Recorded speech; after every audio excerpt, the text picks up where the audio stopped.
Hello everyone.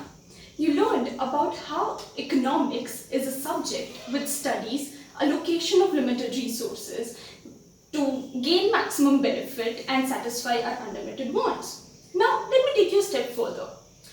Economics, the study, is divided into two parts. One is known as microeconomics and the other is known as macroeconomics. Let me start off with microeconomics now. Micro means small, individual. Now microeconomics in very simple terms means it studies individual behavior. Microeconomics is a study on individual levels. And ये individual कोई भी हो सकता है.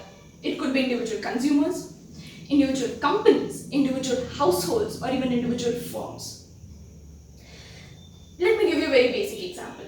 You have 50 rupees and you went to buy chocolates for that 50 rupees. Now, how you spent those 50 rupees to buy what chocolates, that study comes under microeconomics.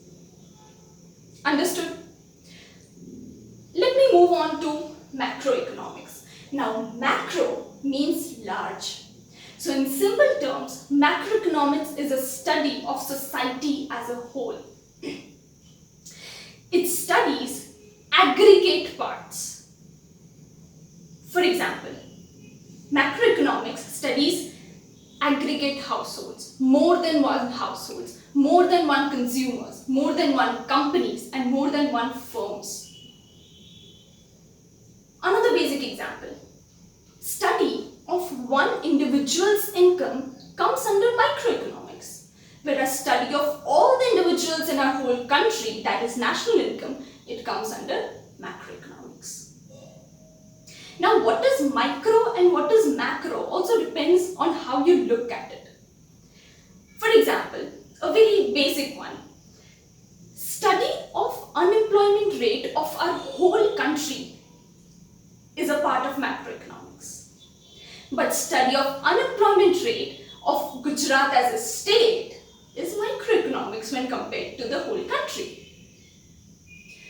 Another example, study of an individual product's demand in an individual household is a part of microeconomics, whereas study of an individual product in the whole state of Gujarat, that is macroeconomics when compared to that individual household.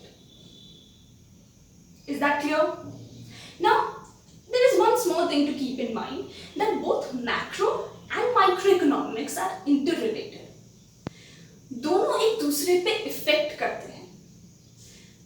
For example, आप लोगों ने अभी news में सुना होगा कि crude prices crash हो गई इंटरनेशनल मार्केट में.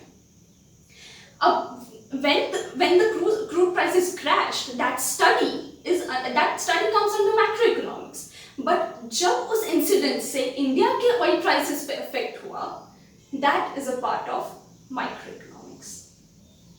इंडिविजुअल कंट्रीज पे जो इफेक्ट हुआ वो माइक्रोइकोनॉमिक्स का पार्ट हुआ, और international market as a whole को अफेक्ट किया वो मैक्रोइकोनॉमिक्स का पार्ट हुआ. To summarize, you learned two different studies under economics, that is microeconomics and macroeconomics. You learned the difference between the two and different examples under each study. In the next session, you learn, in the upcoming sessions, that is, you learn about different terminologies used under the subject economics and also different studies undertaken in economics.